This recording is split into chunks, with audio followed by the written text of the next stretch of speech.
Good morning बच्चों, मैं रविंद्र प्रसाद गौड़ आपको कक्षा 8 की हिंदी बसंत भाग 3 का पाठ 2 जो लाख की चूड़ियां हैं उसका जो सेकंड पार्ट था उसको पढ़ाऊंगा। फर्स्ट पार्ट में हमने आपको पढ़ाया है। फर्स्ट पार्ट में जो लेखक है, लेखक क्या कर रहा है कि लाख की जो चूड़ियां हैं उसके गोले अपने खेलने के लिए लाता है और अपने मामा के घर जाता है और बदलू के पास बैठकर क्या है वहां क्या करता है, आम खाता है और मलाई भी खाता है। इस प्रकार वो रोज क्या है जो बदलू है वो लेखक के लिए दो दो गोलियां, लाख की गोलियां बना के देता है। तो आगे दूसरा पार्ट पढ़ेंगे। मैं बहुधा हर गर्मी की छुट्टी में, मैं अक्सर हमेशा क्या हूँ, गर्मी की छुट्टी में अपने मामा के यहाँ जाता था और एक आधा महीने वहां रहकर स्कूल खुलने के समय तक वापस आ जाता था। 2-3 बार ही मैंने अपने मामा के यहाँ गया हूँगा।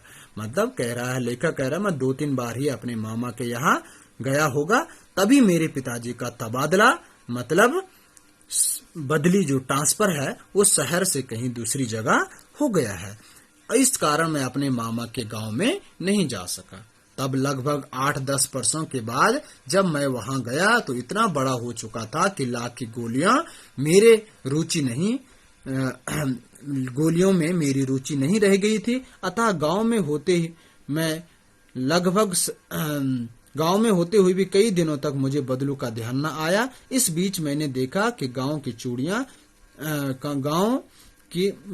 गांव में जो स्त्रियां हैं वो क्या है, कांच की चूड़ियां पहन रही है। बिरले ही हाथों में मैंने लाख की चूड़ियां देखी होगी। जब मैं बहुत दिनों बाद अपने मामा के घर गया तो मुझे बदलू का ध्यान नहीं आया, क्योंकि अब लाख की चूड़ियों में मुझे कोई भी दिलचस्पी नहीं थी। क्योंकि जब मैं छोटा था तब मुझे खेलने के लिए चाहिए था, अब मुझे उसकी कोई भी जरूरत नहीं है। तो वो कह रहा है कि बदलू का ध्यान मुझे 1-2-4 दिन में भी नहीं आया, क्योंकि मैं अब बड़ा हो चुका था। आगे लेखक कह रहा है, अतः गांव में होते हुए भी कई दिनों तक मुझे बदलू का ध्यान न आया। इस बीच मैंने देखा कि गांव में लगभग सभी स्त्रियां कांच की चूड़ियां पहनते। बिरले ही हाथों में मैंने लाख की चूड़ियां देखी होगी। कह रहा है कि इस बीच क्या देख रहा हूं मैं कि गांव में सभी स्त्रियां क्या कर रही है, कांच की चूड़ियां पहनती है और बहुत कम स्त्रियों के हाथ में मैंने क्या है, लाख की चूड़ियां देखी होगी। तब एक दिन सहसा मुझे बदलू का ध्यान हो आया। बात यह हुई कि बरसात में मेरे मामा की छोटी लड़की आंगन में फिसलकर गिर पड़ी और उसके हाथ की कांच की चूड़ी टूटकर उसके कलाई में घुस गई और उससे खून बहने लगा। मेरे मामा उस समय घर पर न थे, मुझे ही उसके मरहम पट्टी करनी पड़ी। तभी सहसा मुझे बदलू का ध्यान हो आया और मैंने सोचा कि उससे मिल आऊं। अतः शाम को मैं घूमते घूमते उसके घर चला गया। बदलू वहीं चबूतरे पर नीम के नीचे एक खाट पर लेटा था। तो एक दिन की बात है, क्या कह रहा है कि मुझे सहसा मतलब अचानक बदलू का ध्यान आया।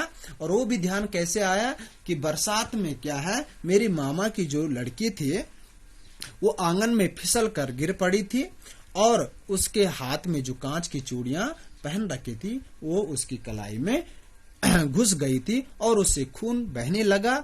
और तब मेरे जो मामा जी थे वो घर पर नहीं थे और मुझे ही उसकी मरहम पट्टी करने लगी। अचानक मुझे तभी ध्यान आया, इस गांव में तो कोई क्या है कांच की चूड़ी नहीं पहनते थे, ये तो बदलू काका लाख की चूड़ियां बनाते थे।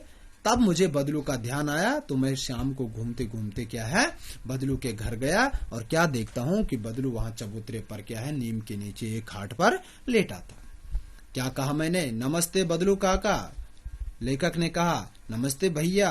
बदलू ने कहा, उसने मेरी नमस्ते का उत्तर दिया और उठकर खाट पर बैठ गया, परंतु उसने मुझे पहचाना नहीं और देर तक मेरी ओर निहारता रहा। उसने खाट पर जब बैठा था उसने मुझे पहचाना नहीं और थोड़ी देर तक मुझे देखता रहा। मैं हूँ जनार्दन काका।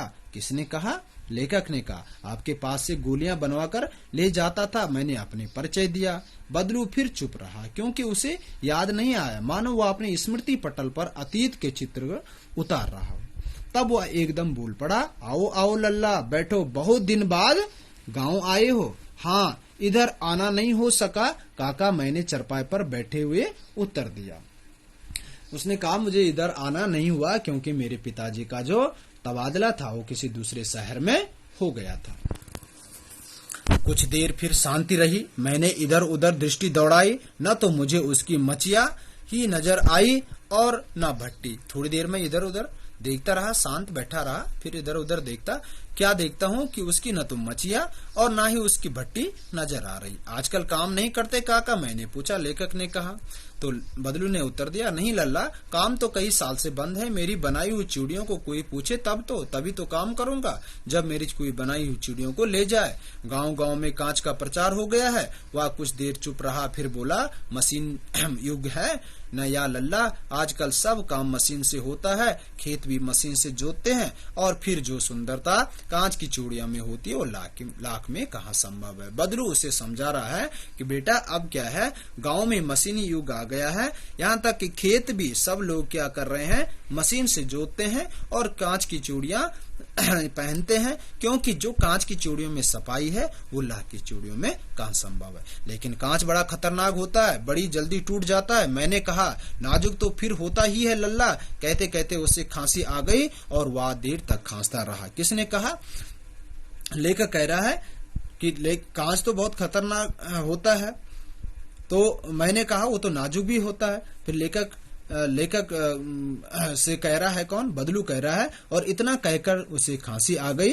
लेखक समझा, मुझे लगा उसे दमा है। अवस्था के साथ साथ उसका शरीर ढल चुका था। उसके हाथों पर और माथे पर नसें उभर आई थी। मुझे ऐसा लगा उसे श्वास की प्रॉब्लम है, उसकी अवस्था आ चुकी है।